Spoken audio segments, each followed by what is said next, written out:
मित्रों, भगवान श्री हरि ने माता लक्ष्मी को बताया कि भाग्य का लिखा कभी नहीं मिटता है। एक समय की बात है जब माता लक्ष्मी ने भगवान श्री हरि से पूछा, हे प्रभु, मैं जानना चाहती हूँ कि क्या मनुष्य के भाग्य को बदला जा सकता है तथा क्या किसी पापी मनुष्य को स्वर्ग की प्राप्ति हो सकती है और कोई मनुष्य अपना पाप या पुण्य किसी को दान कर सकता है। तब मुस्कुराते हुए भगवान श्री हरि कहते हैं, हे लक्ष्मी, आज आपने अत्यंत महत्वपूर्ण प्रश्न किए हैं। इस कलयुगीन मनुष्य को आनंदमय जीवन जीने हेतु इन बातों के पर्याप्त ज्ञान को अवश्य ही स्वीकार कर लेना चाहिए। हे लक्ष्मी, आज मैं आपको इसी विषय में एक पौराणिक कथा सुनाता हूं, जिसके द्वारा आपको सभी प्रश्नों के योग्य उत्तर मिल जाएंगे। मित्रों, अगर आप यह कहानी सुन रहे हैं तो कृपया इसे पूरा सुनें, क्योंकि आधी अधूरी कथा से आपको आधा ही ज्ञान प्राप्त होगा, जो कि किसी विष के समान होता है और समय आने पर वह आपको धोखा दे सकता है। हे प्रभु, मेरे श्रोताओं पर आप अपना आशीर्वाद सदा बनाए रखें, उनके जीवन की अपेक्षाएं जरूर पूर्ण करें। हे माता लक्ष्मी, आप उन पर अपनी कृपा दृष्टि बनाए रखें, उन्हें सुख समृद्धि प्रदान करें। तो दोस्तों, चलिए आज की कहानी को शुरू करते हैं। मित्रों, भगवान श्री हरि कहते हैं, हे लक्ष्मी, एक समय की बात है, हरिपुर गांव में एक रतन नामक चोर अपनी पत्नी मालती के साथ रहता था। वह हर दिन चोरी करता था। वह अपने काम में काफी माहिर था और जंगल से गुजरने वालों को लुटता था, मारपीट भी करता था। उसकी पत्नी मालती भी चालबाज और धूर्त स्वभाव की स्त्री थी, जो आए हर दिन अपने पति से अलग अलग चीजों की मांग करती रहती थी। फिर एक दिन की बात है जब उसकी पत्नी कहती है, अजी, जल्दी उठो, तुम कोई राजा महाराजा नहीं हो, चलो जल्दी जाओ, अब दोपहर होने को आई है। तुमने मुझसे वादा किया था कि तुम मुझे हीरों से जड़ित हार ला दोगे और अभी तक तुम्हें कुछ भी नहीं मिला है। तुम कब जाओगे? जल्दी जाओ, फिर अगर दोपहर हो गई तो कोई नहीं आएगा। तुम्हें चोरी को गए हुए 3 दिन हो गए हैं। तब रतन कहता है, अरे भाग्यवान, रोज रोज चोरी लूटपाट करना खतरे से खाली नहीं होता है। अरे जा रहा हूं, अभी 3 दिन ही तो हुए हैं और चोरी से तुम्हारा क्या मतलब है? हाँ, हमें जल्दबाजी नहीं करनी चाहिए। पिछली बार लोग हमारी चोरी के बारे में जान गए थे और पास आने से डरने लगे थे। कुछ समय बाद लोग वापस आएंगे और घटना को भूल भी जाएंगे। ये सब कुछ देखकर ही चोरी करनी पड़ती है। मैंने कहा कि मैं आज जाऊंगा तो जरूर जाऊंगा। अब तुम मुझे भोजन साथ में बांध कर दे दो। इतना कहकर रतन चोरी करने के लिए जंगल में चला गया और एक पेड़ पर बैठकर लोगों का इंतजार करने लगा। वहीं दूसरी ओर रामलाल नाम का एक गरीब किसान पड़ोसी गांव में अपने भतीजे से मिलने को आया था, और जब वह वापस जाने वाला होता है तभी उसका भतीजा राजू कहता है, चाचा जी, आज आपके पास बहुत सारा धन है और वापस घर जाने के लिए आपको देर हो गई है। तब रामलाल कहता है, हाँ बेटा, साहूकार कहीं गए हुए थे, इसीलिए मुझे भी देर हुई है। अब तुम मुझे खाना साथ में ही बांध कर दे दो, रास्ते में चलते चलते कहीं खा लूंगा। आगे राजू कहता है, हाँ ठीक है, मगर आप कैसे जाएंगे? मैंने सुना है कि 3 दिन पहले ही यमुना पार के रास्ते में चोरी हो गई थी और किसी की हत्या भी हुई थी। रामलाल कहते हैं, ठीक है बेटा, मैं संभाल कर जाता हूँ, संध्या होने से पूर्व में घर पहुंच जाऊंगा। मित्रों, अपने भतीजे के परिवार से विदा लेकर रामलाल तेज कदमों के साथ अपने गांव की ओर निकाल पड़ा और अब वह उसी जंगल से गुजर रहा था जहां चोर रतन एक पेड़ के पीछे छिपकर किसी के आने की राह देख रहा था। जब उसे सामने से आते हुए रामलाल दिखे तो तुरंत उसने झपट लगाकर रामलाल को पकड़ लिया और अपना तेज धारदार खंजर उसे दिखाते हुए कहा, चलो जल्दी से जो भी तुम्हारे पास है वह सब कुछ मुझे दे दो, वरना मैं ये खंजर तुम्हारे पेट में घुसेड़ दूंगा। रामलाल ने अपना दिमाग शांत रखा और कहा, देखो भाई, मेरे पास इस थैले में खाने के अलावा कुछ भी नहीं है। मेरा विश्वास करो, मैं एक गरीब किसान हूं। लेकिन रतन तो क्रूर और निर्दयी स्वभाव का था, इसीलिए उसने रामलाल की गर्दन पर चाकू लगाते हुए उसकी तलाशी ली। अब स्वयं के प्राणों को खतरे में देख रामलाल कहने लगा, भाई आप मुझे जाने दो, मैं सच कह रहा हूं, मेरे पास कुछ भी नहीं है। तब रतन कहता है, अरे वाह, तुमने मुझे क्या मूर्ख समझा था? तुम्हारे पास तो बहुत धन है। चलो चुपचाप इसे मुझे दे दो, नहीं तो मैं धन के साथ साथ तुम्हारे प्राणों को भी छीन लूंगा। मित्रों, भगवान श्री हरि कहते हैं, हे लक्ष्मी। तब रामलाल गिड़गिड़ाते हुए रोते हुए रतन से कहता है, देखो भाई, मैंने ये धन पड़ोसी गांव के साहूकार से कर्ज रूप में लिया है। मैंने अपनी जमीन गिरवी रखकर बेटी के विवाह के लिए साहूकार का कर्ज लिया है। अगर तुम इसे छीन लोगे तो मैं पूरी तरह से बर्बाद हो जाऊंगा। ना तो मेरी बेटी का विवाह होगा और ना ही मेरी जमीन मुझे वापस मिलेगी। किंतु रतन तो ठहरा चोर और डाकू। निष्ठुर रतन ने रामलाल पर कोई दया नहीं दिखाई। उल्टा उसके सिर पे एक डंडे से जोर का प्रहार किया और उसे बेहोश कर दिया। उसके बाद रतन ने धन के साथ साथ भोजन भी चुराया और अपने घर वापस आ गया। जब वह घर आया तो उसकी पत्नी बहुत खुश हुई, क्योंकि आज उसे धन के साथ साथ स्वादिष्ट भोजन और मिठाइयां भी मिल चुकी थीं। तब वह रत्न से कहती है, काश अगर आप हर दिन इसी तरह ही चोरी करते रहेंगे तो वह दिन दूर नहीं जब हम इस नगर के सबसे धनवान हो जाएंगे। तभी गुस्से से वह अपनी पत्नी से कहता है, ये मूर्ख स्त्री, जरा धीमी आवाज में बोलो। कोई सुन लेगा तो वह जरूर राजा को बताएगा, फिर हमारी जिंदगी हवालात में गुजर जाएगी।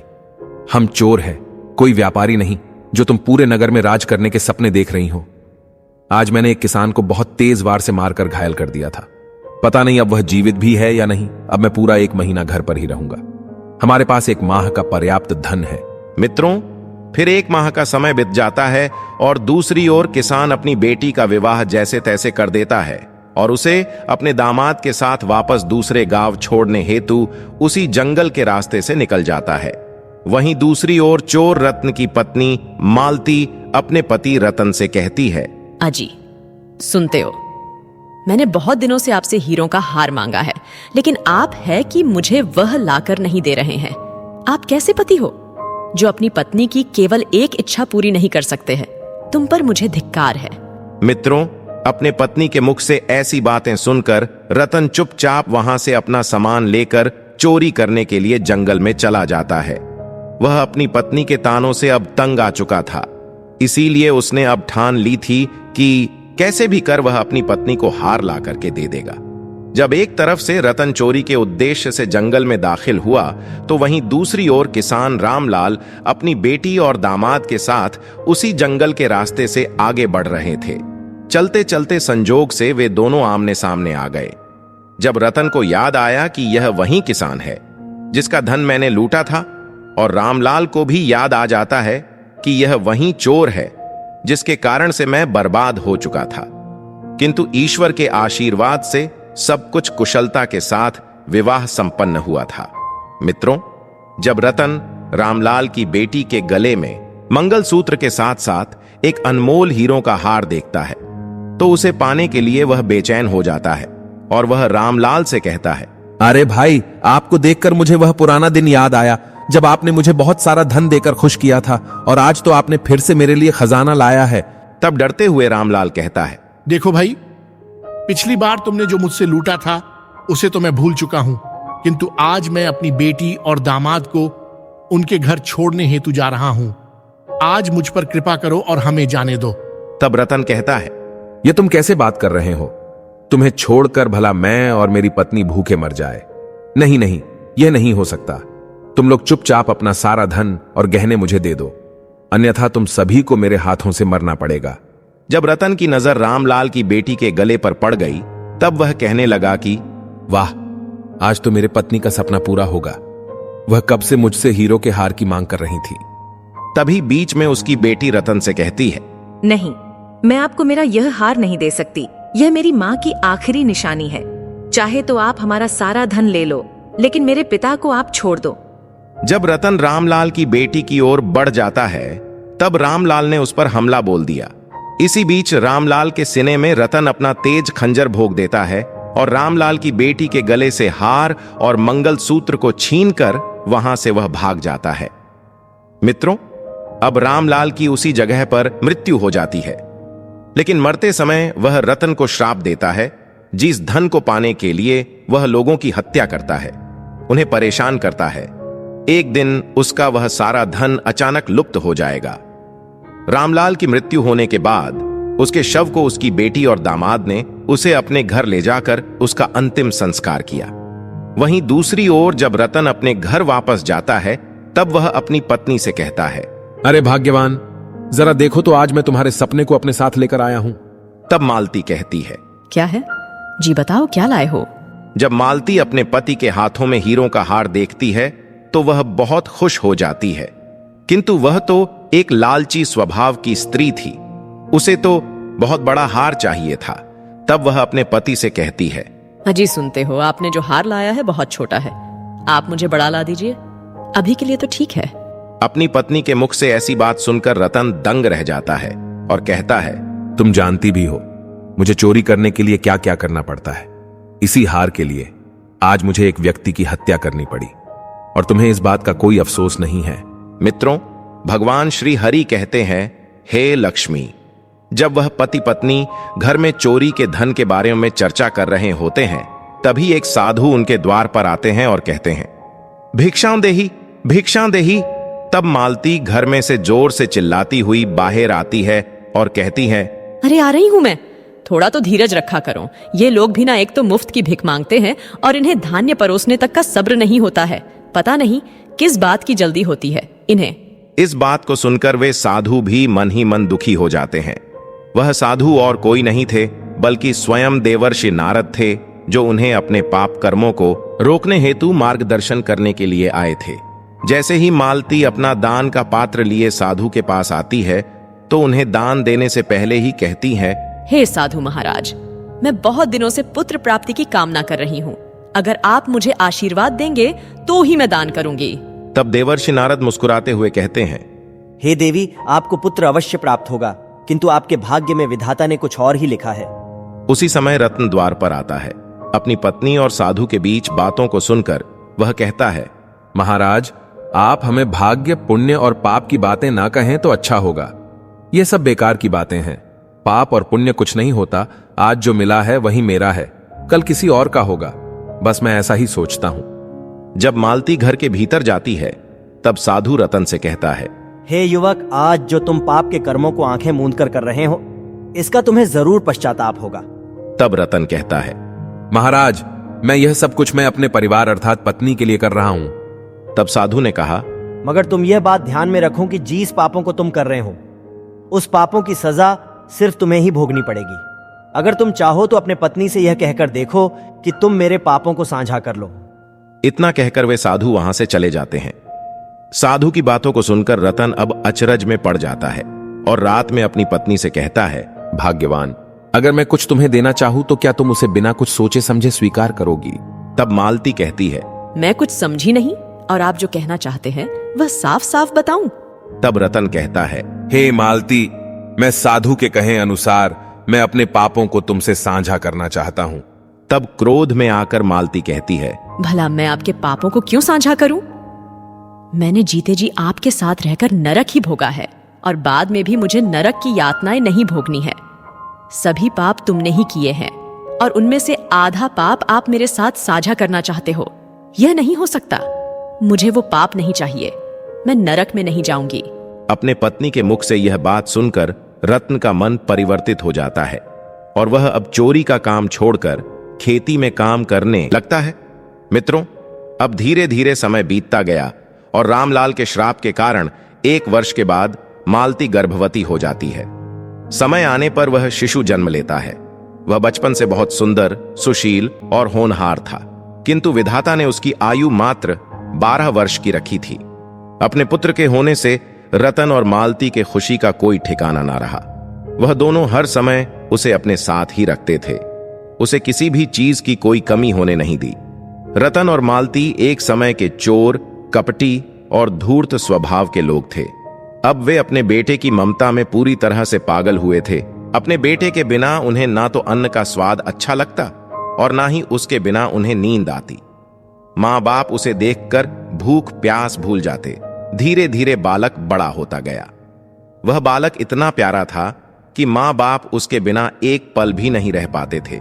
जब 12 वर्ष की आयु को प्राप्त हुआ तब विधाता की विडंबना के चलते निष्ठुर काल ने, जब वह बालक खेत में खेल रहा था, तभी अचानक उसे एक सर्प ने काटा और उसकी मृत्यु हो जाती है। विधाता ने अब रतन और उसकी पत्नी की खुशी छीन ली। जिस दिन बालक मृत्यु को प्राप्त हुआ उसके बाद माँ बाप के आंसू रुकने का नाम नहीं ले रहे थे। दोनों ने खाना पीना छोड़ दिया और दिन रात दोनों छाती पीटते हुए कहते, पत्थर दिल यम ने हमें जीते जी जला दिया। अगर सुबह शाम उसे खूंटा जाए तो उसे कैसा लगेगा, यह कहकर रतन मालती रोज सिर पटकते हुए रोते। इस तरह अनहोनी को देख रत्न और मालती पूरी तरह से टूट जाते हैं। अब उनके जीवन का सहारा उनसे छिन चुका था। वे दिन रात अपने पुत्र के यादों में खून के आंसू बहाने लगे। फिर एक दिन जब वे दोनों उदास अपने बेटे की याद में स्वयं को तथा भगवान को कोस रहे थे, तभी देवर्षि नारद वहीं साधु के रूप में वहां पधारते हैं और कहते हैं, माई भिक्षां देही, भिक्षां देही। साधु की आवाज को सुनकर रतन और मालती दौड़ते हुए अपने द्वार पर आते हैं और कहते हैं, हे महाराज, आपने कहा था कि हमें संतान का सुख मिलेगा, किंतु अभी कुछ दिनों पहले ही सांप के काटने के कारण उसकी मृत्यु हो चुकी है। तब साधु शांत रूप से उनकी सभी बातों को सुनते हैं और कहते हैं, यह तो नियति का खेल है, आप ईश्वर को इसमें दोष मत दो। अगर आप अपने पुत्र को वापस पाना चाहते हैं तो मैं जैसा कहता हूं ठीक वैसा ही करो। आज रात तुम अपने घर के पूजा घर में सो जाओ और बाकी सब ईश्वर पर छोड़ दो, वहीं सबका भला करते हैं। मित्रों, इतना कहने के बाद वे साधु वहां से चले जाते हैं। अब रतन और मालती साधु के कहे अनुसार रात्रि के समय अपने पूजा घर में सो जाते हैं और थोड़ी ही समय के बाद वहां दो यमदूत आते हैं और उनकी आत्माओं लेकर यमलोक में चले जाते हैं। यमदूत उन्हें उनके पापों के अनुसार विविध प्रकार के नरकों के दर्शन कराते हैं। वहां वे दोनों देखते हैं कि कुछ लोगों को गर्म तेल में डालकर पकाया जा रहा है, कुछ लोगों को सूली पर चढ़ाया जा रहा है, कुछ लोगों को अंगारों पर चलाया जा रहा है, तो कुछ पापियों को कीड़े मकोड़ों की तरह रूंधा जा रहा है और कुछ लोगों को बड़े ही भयानक राक्षस जिंदा ही निगल रहे हैं। यह सभी प्रकार के अनोखी दृश्य देखकर उन दोनों की रूह कांप जाती है। 16 नरकों की यात्रा कराने के बाद यमदूत उन्हें यमराज के पास ले आते हैं। जब रतन धर्मराज के रूप और रंग को देखकर पहचान जाता है कि यह तो साक्षात मृत्यु के देवता यमराज है, तब वह उनसे विनय पूर्वक कहता है, हे प्रभु, मैं क्षमा चाहता हूं। मैंने अपने पूरे जीवन काल में केवल पाप कर्म ही किए हैं, हमेशा लोगों को तकलीफ दी है। मैं जान गया हूं, मैं भी इसी सजाओं का भागी हूं। किंतु प्रभु, मैं अपने पुत्र के बारे में कुछ जानना चाहता हूं कि आखिर उसकी मृत्यु क्यों हुई है और उसने इतनी कम आयु में प्राणों को त्याग दिया। मित्रों, मुस्कुराते हुए धर्मराज कहते हैं, हे रतन, आज तुमने उचित प्रश्न किया है। तुमने आज देखा है कि जो मनुष्य धरती पर विविध प्रकार के पाप करता है तो उसे उसी प्रकार की सजाएं मिल जाती है। तुम्हारा पुत्र यहीं कहीं यमपुरी में होगा। जाओ तुम दोनों उसे ही ढूंढकर अपने मृत्यु का कारण पूछ लो। अब रतन और मालती उसी यमपुरी की भीड़ में अपने पुत्र को खोजने लग जाते हैं और काफी समय तक ढूंढने के बाद भी वह उन्हें नजर नहीं आता है। जब वे थक हार के एक जगह पे रुक जाते हैं, तब उन्हें उनका बेटा दिखाई पड़ जाता है। जब रतन और मालती उसके पास जाते हैं और उससे पूछते हैं, हे बेटा, तुम कैसे हो? क्या तुम्हें हमारी याद नहीं आ रही थी? देखो बेटा, मैं तो तुम्हारे बिना अधमरी हो चुकी हूं। चलो, अब तुम हमारे साथ चलो। हम स्वयं यमराज के इच्छा अनुसार यहां आए हैं। चलो, अब हम तुम्हें अपने साथ वापस ले जाएंगे। अपने माता पिता को वह बालक कहता है, आप कौन हैं? मैं तो आपको जानता तक नहीं हूं। आप मुझे क्यों परेशान कर रहे हैं? आप लोग तो बहुत पापी और अधर्मी हैं। भला मैं आपका बेटा कैसे हो सकता हूं? तब रतन कहता है, बेटा, तुम ये क्या कह रहे हो? तब वह बालक कहता है, जी हां, मैं सच कह रहा हूं। मैं आपका बेटा नहीं हूं। मैं तो उसी किसान रामलाल का श्राप हूं जिसको लूट कर तुमने उसकी हत्या की थी। मैंने उस कर्ज को चुकाने हेतु तुम लोगों की कोख से जन्म लिया था और धर्मराज के आदेश से मैंने मेरा कार्य पूर्ण किया है।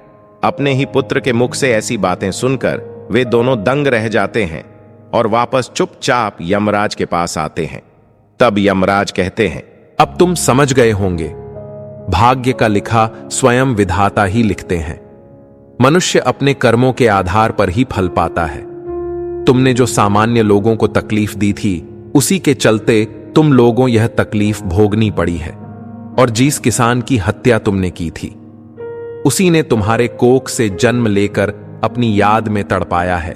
मित्रों, आगे यमराज उन दोनों वापस धरती भेज देते हैं ताकि उन्होंने जिन जिन लोगों के धन को लूटा था उसे वे वापस दे सकें। जब रतन और मालती होश आता है, तब वे अपने सपने को एक दूसरे को बताते हैं और अपना सब कुछ अन्य लोगों को दान करके सन्यासी बनकर ध्यान करने हेतु जंगल में चले जाते हैं। मित्रों, भगवान श्री हरि कहते हैं, हे लक्ष्मी, आपके पहले प्रश्न के अनुसार मनुष्य के भाग्य को बदला जा सकता है। अगर मनुष्य ने जीवन भर बुरे या कुकर्म किए हैं तो वह उसे सुधार सकता है। अगर वह अपने बचे जीवन में पुण्य के कर्म करता है तो उसका भाग्य बदला जा सकता है। हे लक्ष्मी, पापी से पापी को भी स्वर्ग की प्राप्ति हो सकती है।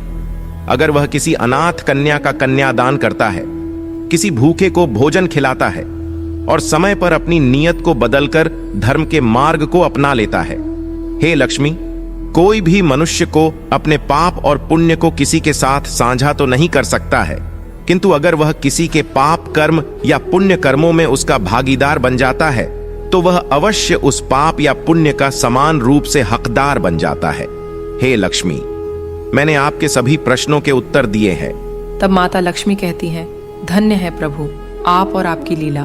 तो मित्रों, आशा करते हैं आपको यह कथा अवश्य ही पसंद आई। तो वीडियो को लाइक करें और कमेंट में सच्ची श्रद्धा से जय श्री हरि अवश्य लिखें। आप सभी का धन्यवाद।